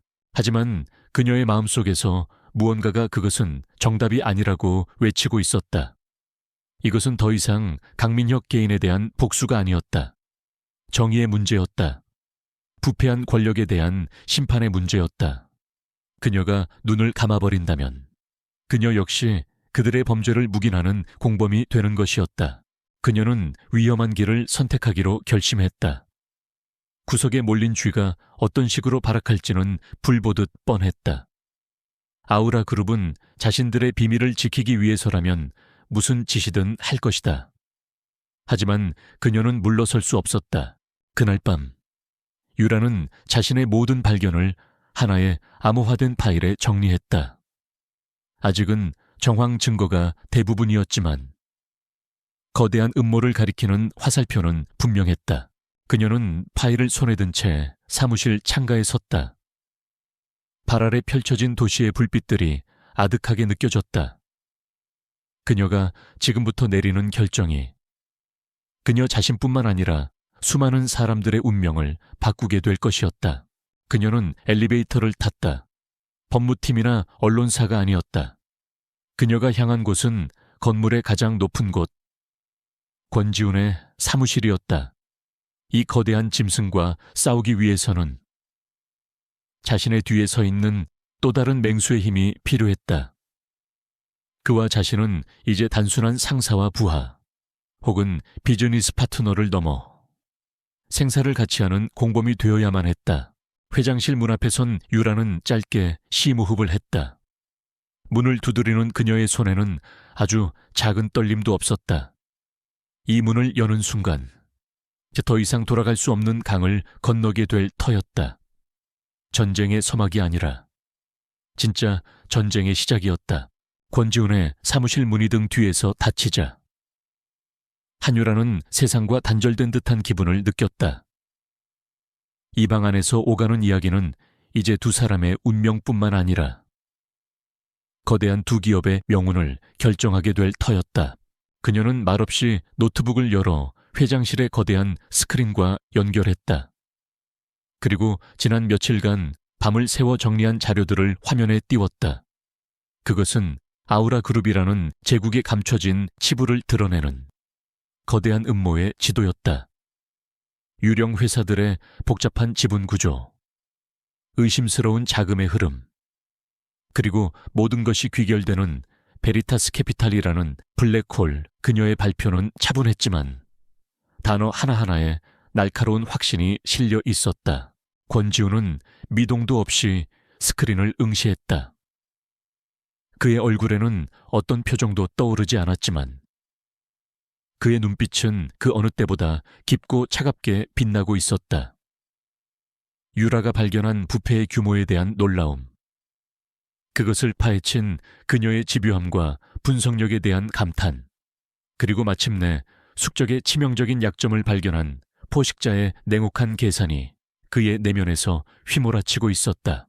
발표가 끝나고 숨막히는 침묵이 흘렀다. 유라는 그의 결정을 기다렸다. 이 엄청난 비밀을 덮고 엘리시안 입찰이라는 비즈니스적 이득만 취할 것인가?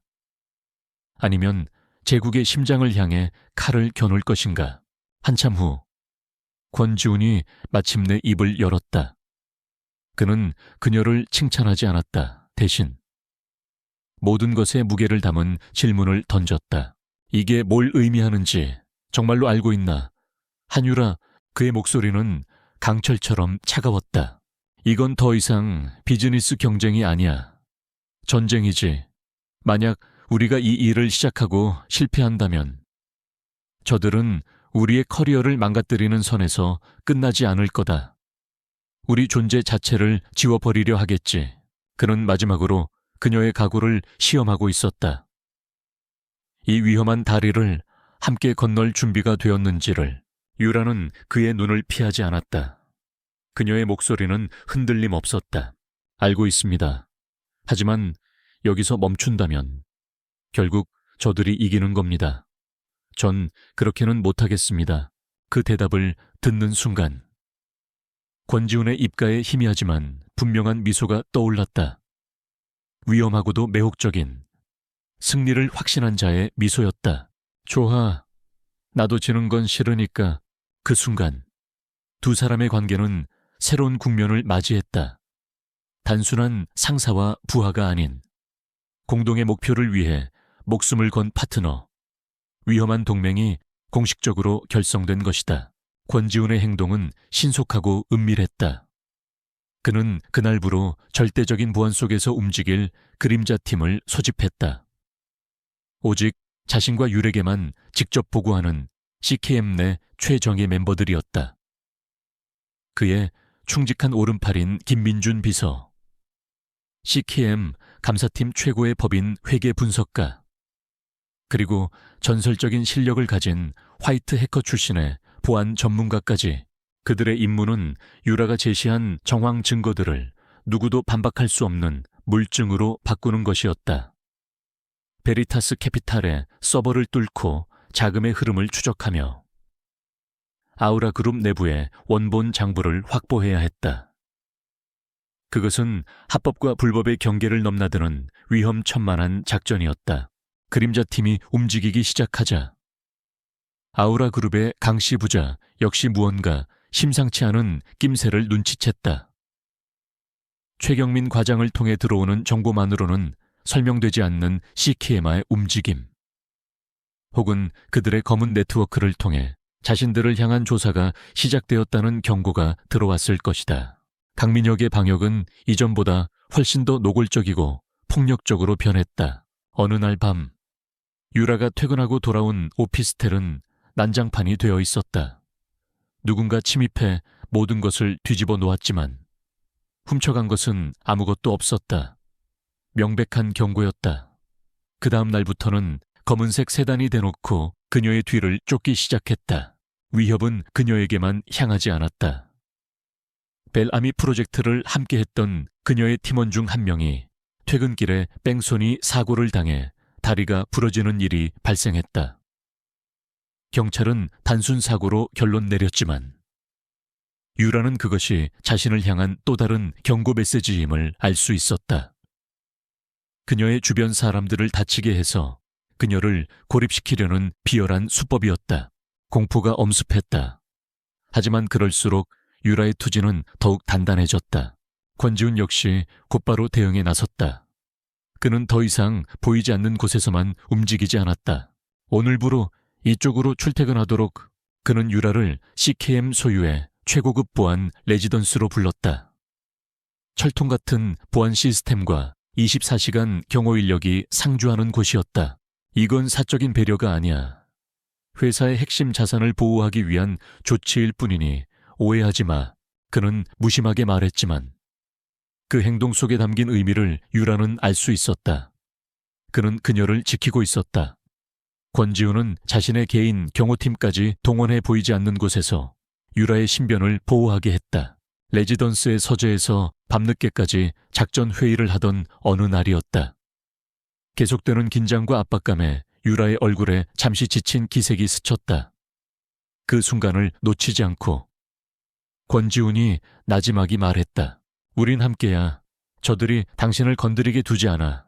그것은 단순한 약속이었지만 그의 목소리에 담긴 절대적인 확신은 유라의 불안한 마음을 가라앉히는 강력한 힘을 가지고 있었다. 그들의 유대는 이제 단순한 동맹을 넘어 거대한 폭풍 속에서 서로의 등을 맡긴 전후에 가까워지고 있었다. 그리고 마침내 그림자 팀에게서 첫 번째 성과가 보고되었다. 찾았습니다. 회장님, 베리타스 캐피탈 서버에 백도어를 확보했습니다. 보안 전문가의 흥분된 목소리가 스피커폰을 통해 흘러나왔다. 곧이어 그들의 눈앞 스크린 암호화된 장부와 해외 계좌번호, 그리고 베리타스와 아우라 그룹의 한 고위 임원 사이에 오간 비밀 통신 기록이 떠올랐다. 그 임원은 주피터라는 코드네임을 사용하고 있었다. 이제 마지막 퍼즐 조각만 남았다. 주피터가 강 회장 혹은 강민혁이라는 것을 증명할 결정적인 증거, 그리고 아우라 그룹 내부에 숨겨진 원본 비밀 장부를 찾아내는 것. 유라와 권지훈은 스크린에 떠있는 새로운 증거들을 응시했다. 그들은 이제 루비콘 강을 건넜다. 이 증거를 손에 넣은 이상 후퇴란 없었다. 마지막 결전이 임박했다. 권지훈이 결심에 찬 눈으로 유라를 바라보았다. 이제 마지막 수를 준비할 시간이야. 모든 판이 짜였다. 이제 남은 것은 왕의 목을 취하는 일뿐이었다. 결전의 날, 아우라 그룹의 정기 주주 총회가 열리는 그랜드 헤리티지 호텔의 컨벤션 홀은 대한민국 재계를 움직이는 모든 이들이 모인 듯 했다. 주주, 투자자, 애널리스트, 그리고 수많은 취재진으로 가득 찬 공간은 낮은 흥분과 긴장감으로 술렁였다. 단상 위에는 아우라 그룹의 왕과 황태자, 강대성 회장과 강민혁 전무가 나란히 앉아 있었다. 오늘 이 자리에서 강민혁은 부회장으로 공식 선임될 예정이었다. 그의 얼굴에는 세상을 다 가진 자의 오만함과 여유가 넘쳐 흘렀다. 회의장 한쪽 구석, 한유라와 권지훈 역시 자리를 잡고 있었다. CKM의 회장인 권지훈의 등장은 당연하게 받아들여졌지만 그의 옆에 전략 고문 자격으로 동석한 한유라의 존재는 수많은 이들의 의아한 시선과 수군거림을 자아냈다. 강민혁은 그녀를 발견하고는 자신의 대관식을 구경하러 온 패배자를 보는 듯한 경멸적인 미소를 지어 보였다. 그는 아직 아무것도 모르고 있었다. 자신의 발밑이 무너져 내리고 있다는 사실을. 주주총회는 예정된 수순대로 순조롭게 진행되었다. 강 회장의 개회사에 이어 완벽하게 분식된 재무보고가 이어졌다. 모든 것이 흠잡을 데 없이 완벽해 보였다. 함정은 질의응답 시간에 모습을 드러냈다. 권지훈의 그림자팀이 섭외해둔 한 소액주주가 손을 들고 일어섰다. 회장님께 질문 있습니다. 지난 몇 년간 아우라그룹이 투자했다가 막대한 손실을 본 소규모 개발 회사들에 대한 건의입니다. 표면적으로는 신성장 동력 발굴을 위한 투자 실패로 보입니다만 그 규모와 빈도가 다소 과도하다는 인상을 지울 수 없습니다. 이에 대한 구체적인 설명 부탁드립니다. 질문 자체는 날카롭지 않았다. 하지만 그것은 거대한 댐의 균열을 만들어낼 첫 번째 바늘 구멍이었다. 강 회장은 노련하게 질문을 받아 넘겼다. 모든 투자가 성공할 수는 없는 법입니다. 미래를 위한 투자 과정에서 발생한 수업료라고 생각해 주시면 감사하겠습니다. 바로 그때 강민혁이 자신만만하게 마이크를 이어받았다. 이것이 권지훈과 유라가 기다리던 순간이었다. 그는 스스로 교수대로 걸어 올라오고 있었다. 제가 부연 설명을 드리겠습니다. 주주님의 우려는 이해합니다만 이는 아우라그룹의 공격적인 성장 전략을 이해하지 못한 데서 온 오해입니다. 실패를 두려워해서는 미래를 그가 한창 자신의 경영 능력을 과시하며 열변을 토하는 순간이었다. 회의장 뒤편에 앉아있던 한유라가 조용히 자리에서 일어났다. 그녀의 손에는 작은 무선 마이크가 들려 있었다. 이에 있습니다. 강민혁 부회장 후보. 그녀의 맑고 단단한 목소리가 스피커를 통해 회의장 전체에 울려 퍼졌다. 모든 시선이 그녀에게로 쏠렸다. 보안 요원들이 그녀를 제지하기 위해 움직이려는 찰나. 기적이 일어났다. 단상 뒤편에 설치된 거대한 스크린. 아우라 그룹의 로고를 띄우고 있던 화면이 갑자기 암전되었다. 그리고 곧이어 복잡하게 얽힌 선과 상자들이 나타났다.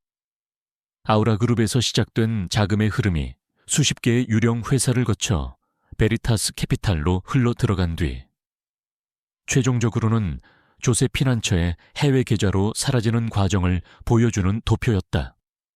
회사명, 날짜, 정확한 금액까지 모두 명시되어 있었다.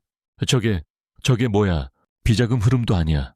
회의장은 순식간에 아수라장으로 변했다. 기자들의 카메라 플래시가 미친 듯이 터지기 시작했다. 주주들은 고성을 지르며 단상으로 달려들려 했다. 껴 당장 저 화면 꺼. 강민혁과 강 회장의 얼굴은 새하얗게 질려 있었다. 그들은 기술팀을 향해 고함을 질렀지만 이미 시스템의 통제권은 권지훈의 해커 손에 넘어가 있었다. 화면은 꺼지지 않았다. 오히려 다음 화면으로 넘어갔다. 이번에는 영상이었다. 한 고급 룸살롱의 내부를 몰래 촬영한 영상. 화면 속에는 최경민 과장과 강민혁이 마주 앉아 있었다. 초의 과장. 이것만 성공시키면 자네 자리는 내가 책임져. CKM이 멜아미 후속으로 준비 중이라는 신제품. R팩토리인가 뭔가 하는 거. 그거 개발 계획서만 빼내와. 하지만 전무님, 위험 부담이 너무 큽니다. 걱정 마. 우리 아버님, 주피터께서 뒤를 다 봐주시는데 뭐가 걱정이야. 이 비자금만 있으면 세상에 안 되는 게 없어.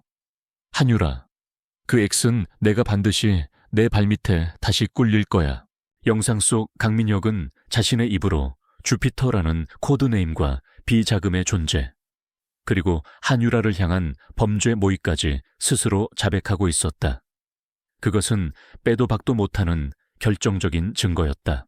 영상이 끝나자 회의장은 폭탄이라도 터진 듯한 혼란에 휩싸였다. 그 혼돈의 한가운데 유라는 꼿꼿이 서 있었다.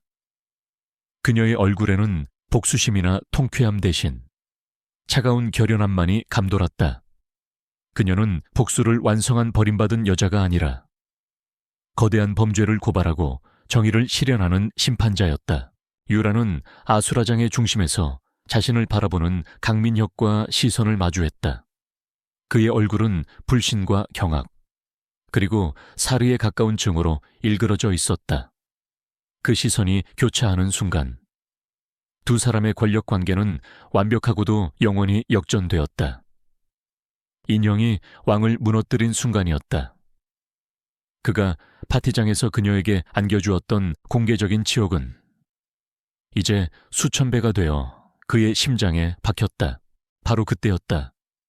컨벤션 홀의 모든 문이 동시에 열리며 검찰 수사관들이 쇄도에 들어왔다.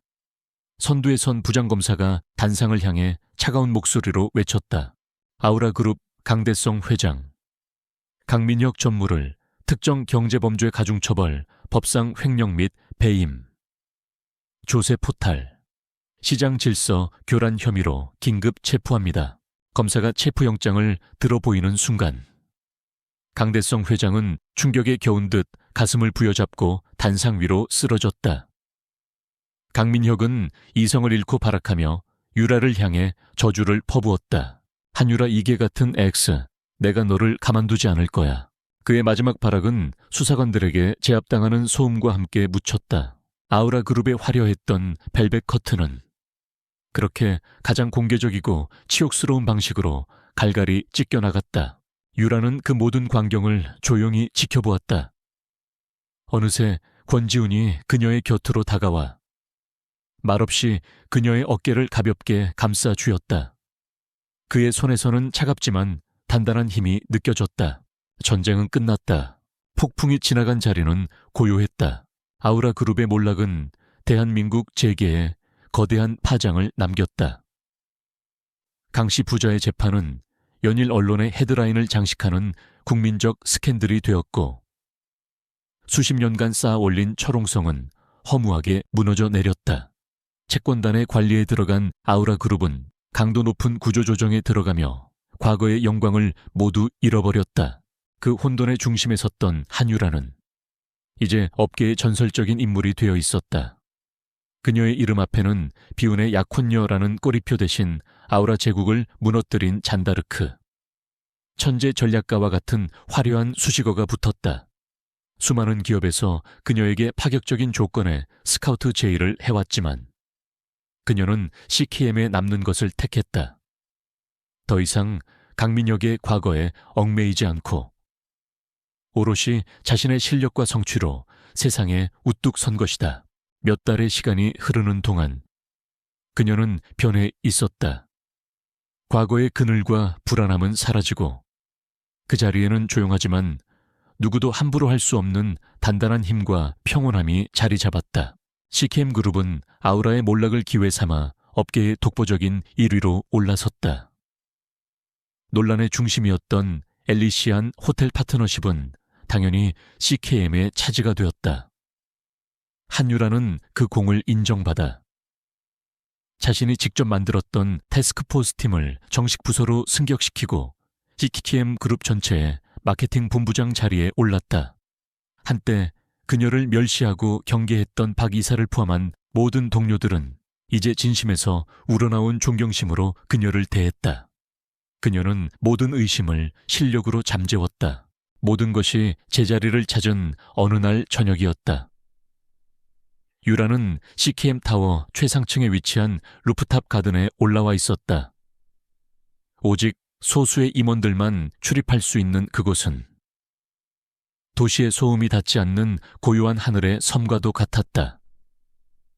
그녀는 난간에 기댄 채 발 아래 펼쳐진 서울의 눈부신 야경을 말없이 내려다보고 있었다.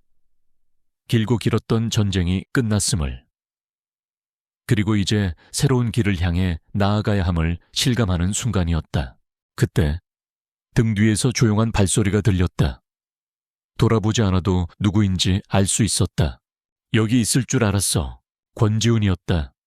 그는 어느새 유라의 옆에 다가와 나란히 서서 야경을 바라보았다.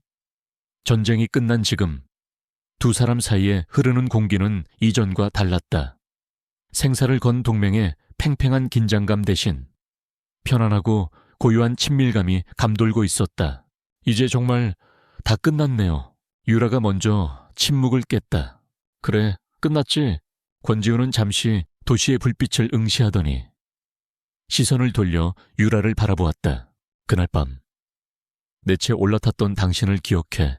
그는 아주 오래전의 이야기처럼 두 사람의 시작을 입에 담았다.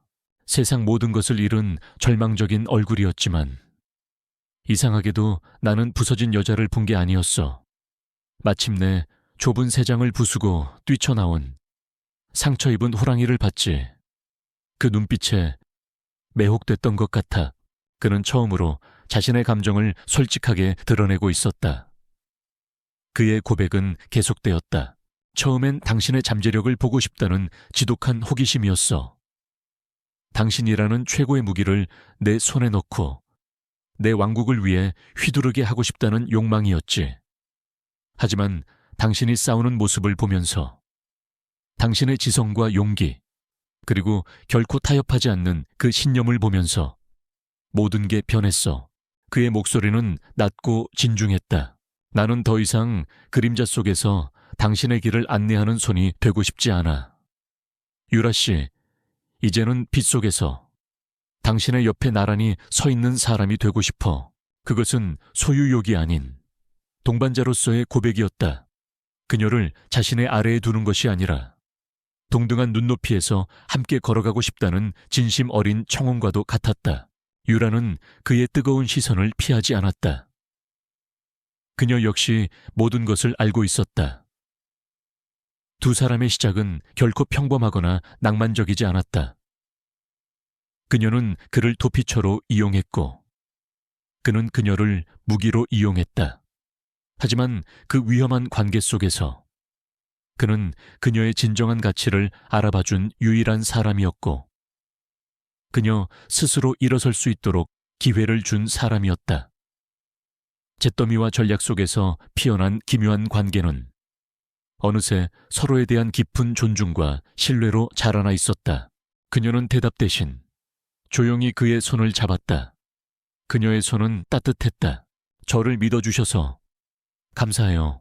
그녀가 처음으로 그를 향해 진심으로 웃었다. 늘 긴장과 결의에 차 있던 얼굴에 떠오른 부드러운 미소는 그 어떤 화려한 보석보다도 아름답게 빛났다. 권지훈은 그녀의 손을 마주 잡았다. 더 이상 어떤 말도 필요하지 않았다. 두 사람은 한동안 말없이 함께 서서 도시의 야경을 바라보았다. 저 멀리 이제는 초라하게 빛을 잃은 아우라 그룹의 건물이 보였다. 하나의 시대가 저물고 새로운 시대가 밝아오고 있었다. 이것은 복수극의 끝이 아니었다. 잿더미 속에서 서로를 알아보고 거대한 폭풍을 함께 헤쳐나온 두 사람이 마침내 써내려가기 시작하는 진짜 사랑 이야기의 첫 페이지였다.